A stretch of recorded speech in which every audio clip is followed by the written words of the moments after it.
En esta ocasión me toca hablar de la etapa intermedia. Sin duda, una etapa muy importante dentro del proceso oral en el nuevo sistema penal.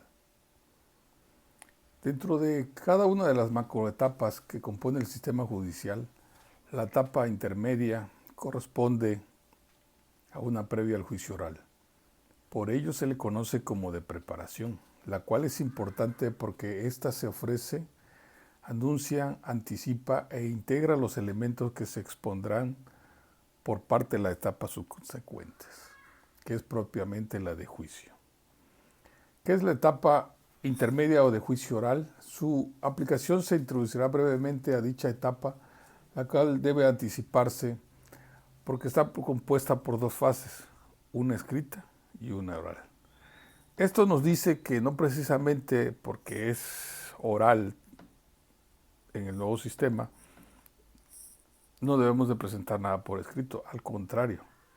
Los fundamentos, la averiguación previa, la carpeta complementaria, debe estar todo por escrito. La fase escrita comienza con el escrito de acusación simple formulada por el Ministerio Público.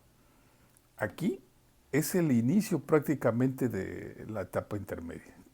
Con esta presentación que nos hace el Ministerio Público ante el juez, se da inicio a la etapa intermedia. Dentro de esta se incluyen todos los actos previos a la celebración de la audiencia intermedia. Dentro de la segunda fase se comienza con la oralidad por medio de la celebración de la audiencia intermedia, culminando con el dictado de apertura a juicio de conformidad con el artículo 334 del Código Nacional de Procedimientos Penales. La fase intermedia se fundamenta en la idea de que los juicios deben de ser convenientemente preparados y deben de llegar a ellos después de una actividad responsable. El juicio debe de ser público, ya que el imputado puede defenderse en un proceso abierto que puede ser conocido por cualquier ciudadano. Todos tenemos el derecho a conocer qué está sucediendo en un momento dado. Podemos ver en las noticias, podemos ir a una sala de juicios orales. Cabe aclarar que ahorita con la pandemia, todos esos actos pues están limitados, pero aún así se puede consultar en páginas oficiales de los organismos jurisprudenciales. En esta etapa es importante que el proceso, por la trascendencia que tiene de las decisiones y actuaciones judiciales, que comprenden porque ella depende de la continuación del proceso penal. La etapa intermedia cumple la función de discusión o etapa preliminar sobre los actos originalmente concluidos en la investigación. Ya tenemos la investigación, ya vamos a discutir todos los elementos que el Ministerio Público llegó a recopilar en la etapa complementaria. Es deber del Ministerio Público proporcionar a la contraparte esa carpeta de investigación ya cerrada.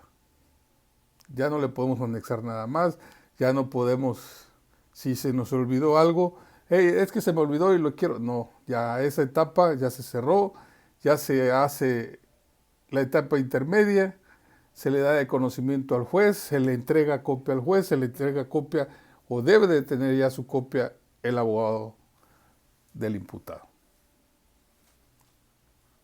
¿Qué pasa? Con el sistema de contradicción, con uno de los principios de contradicción, ya podemos nosotros debatir la acusación del Ministerio Público. Si no hay fundamentos, si no hay delito que perseguir o no se fundamenta ese delito, quiere decir que nosotros podemos debatirlo. Desde ahí, desde la etapa, nos podemos ahorrar un proceso muy largo, que es la etapa siguiente al juicio oral, ¿Por qué nos podemos ahorrar? Porque es gasto tanto para el imputado como para el Estado. Se ocupan recursos a veces innecesarios. Entonces, la perspicacia y el conocimiento del juez que preside la audiencia intermedia determinará si procede formular la siguiente etapa, que sería el juicio oral. Si desde ahí ya podemos desechar la actuación del Ministerio Público que no haya podido fundamentar la acusación, si el abogado tiene la preparación suficiente y conoce y supo armar su teoría del proceso y supo debatir en la etapa intermedia, nos ahorramos mucho tiempo y ese tiempo nos ahorramos todos. ¿Por qué todos? Porque, bueno, por parte de los impuestos que nosotros pagamos, sirven para ser erogados en los juicios subsecuentes. Entonces, la etapa intermedia es prácticamente la más importante. ¿Por qué? Porque ahí se puede definir el rumbo de un juicio. Ahí puede quedar todo o puede continuar. Fundamentación en todos los sentidos, con todos los derechos, con todas las obligaciones, respetando los derechos humanos también, tanto de la víctima como del imputado. Entonces, la etapa intermedia es una de las etapas más importantes que nos lleva a la conclusión que debemos fundamentar, sobre todo basados en las leyes. Porque hay delitos que se persiguen de oficio, porque hay delitos que se pueden fundamentar. Los elementos de prueba es uno de los puntos más importantes dentro de la etapa intermedia. Esos elementos de prueba, si están bien fundamentados, darán la pauta a que el imputado sea llevado a la siguiente etapa, que sería el juicio oral. Es un gusto saludarlos, espero haber contribuido con mi opinión y lo poco o mucho que se aprende en estos debates. Gracias.